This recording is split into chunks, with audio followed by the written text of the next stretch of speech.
Did you just burp while I'm saying my answer? No, that was the couch.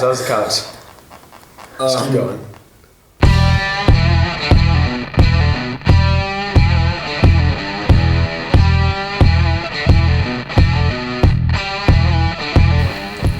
Hi, my name is Matt. I'm a freshman. Been a part of this parish forever. I went to school here. I just graduated last year. Hello, I am Johnny. I am a senior in high school.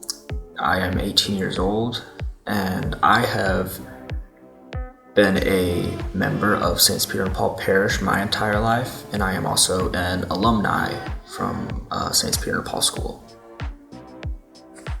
And I'm also the cooler brother. Okay. So I've been taught about God ever since I was little. My parents have always pushed my faith on me. All my teachers, Father John, and now Father Mike, and it's just kind of been ingrained in me. And now that I'm older, I can really start thinking for myself, and I find Jesus, I understand it better, and I understand who he is better now, and I think that's really a gift. Faith has always been a big part of my family life, with my mom and my dad and even my grandma always being very wise and knowledgeable in scriptures and with prayer and faith. And Father John and a good friend of mine, Mark Voyas, who was my confirmation sponsor, has always been there to help me through my faithful life. I've gotten a lot of opportunities lately to meet other Christians and to share my views with them. One of them being the Fellowship of Christian Athletes. And there, I try to bring a lot of my friends to that. And there, it's really nice because you got a lot of friends there and they're all looking at the same thing. They're all trying to get closer to Jesus. And I think the same thing with our youth group, Magnify.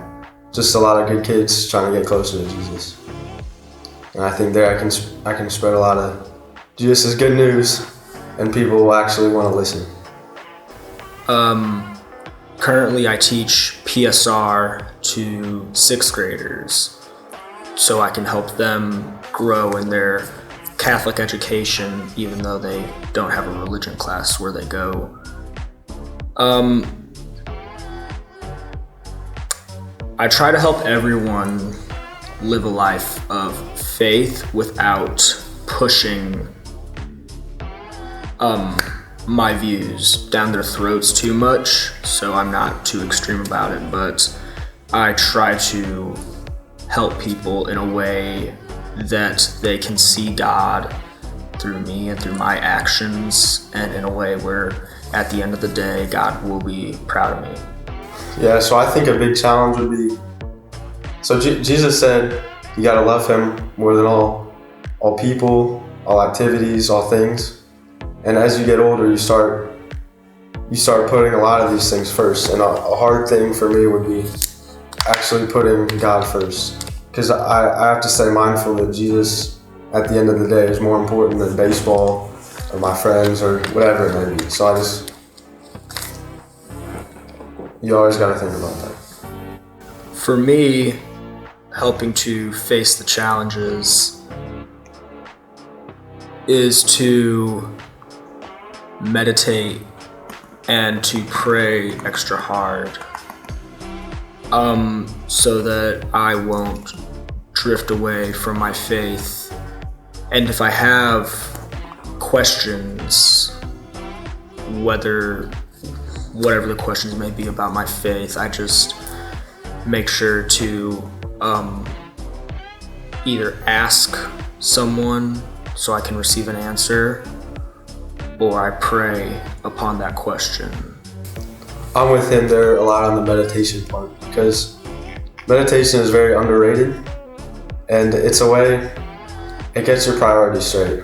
And a lot of times before I pray, because my mind's always racing and there's always stuff going on, so before I pray and sit down to pray, a lot of times I meditate just for a couple minutes, and it gets my mindset on God, and it helps me not to think about the problems of this world or what I'm doing tomorrow or what I'm going to eat tonight. It just really focuses my mind on God. Scriptures have influenced my life because it gives you this. So the Bible stands for basic information before leaving Earth. That's something that a good friend of mine taught me a couple years ago. And the way that it has helped me grow throughout my faithful and spiritual life is because it gives you this fundamental understanding of how you should live your life here on earth, and it gives you a set of morals and ethics for you to have to be a strong-willed individual.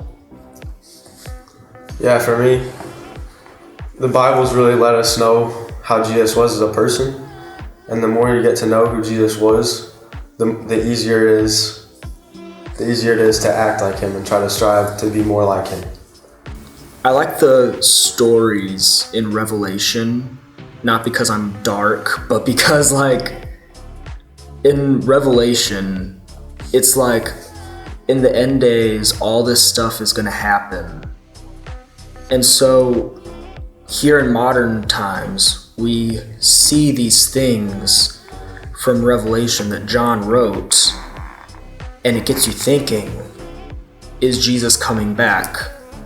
So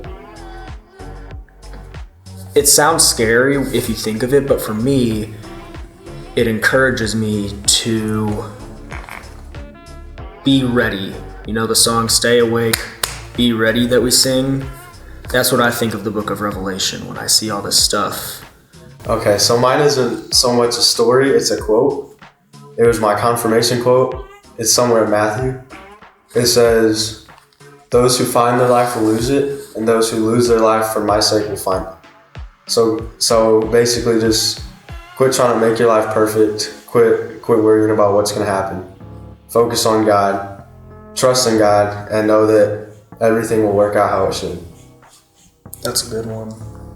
I'll add another Bible passage because this one really sits with me. It's when before his crucifixion, he was in the garden, and he knew it was going to happen, and he was praying, and he was asking God. He was praying to God, even though he's Jesus. He was praying to God, and he was asking God for strength. And I think we should mimic that, and we should do the same.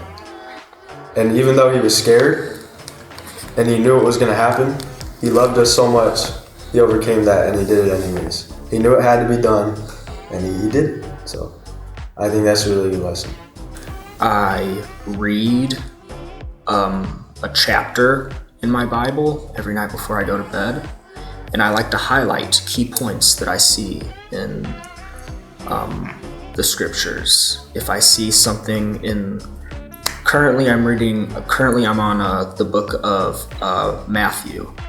If I'm reading through Matthew, and if I see a quote in there that really sticks out, I highlight it and I meditate over that. So just taking the small baby steps to grow deeper within your faith, it will be very beneficial, and you will see so much improvement, and you will just feel so much better spiritually, mentally, and you'll start to notice that you're just calmer. When first starting to think really deep about religion, a lot of people don't, but if you really start thinking deep about it and wondering about it, you'll have a lot of questions, and that's good. So what I do, I read some books. One of them is called the Word on Fire Bible, and that a lot of the Gospels can be confusing. So what it does, it kind of reads a Bible passage, and it explains it, and it puts it into simpler terms. So that's something that really helps me understand the Bible, because you can go into the Bible and just read it, but it doesn't mean you're getting anything out of it. So things like that can really help you get something out of it, and not just read it because you think it's good. Also, another book I read is called Mere Christianity, and I think that's really good when you start thinking deep about Christianity, because then it starts answering those questions that you start to have.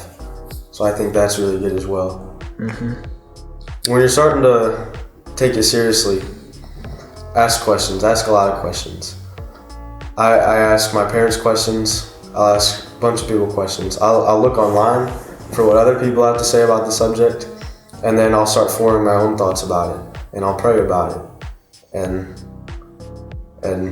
God always answers those questions. So Christianity is more than just going to church on the weekends and being a part of the youth group and whatnot. Jesus said, "Seek and ye shall find, knock and the door shall be opened." So if you really want to grow closer to Jesus, all you got to do is seek Him. And if you try hard enough, you will get it. Yeah, that was my point.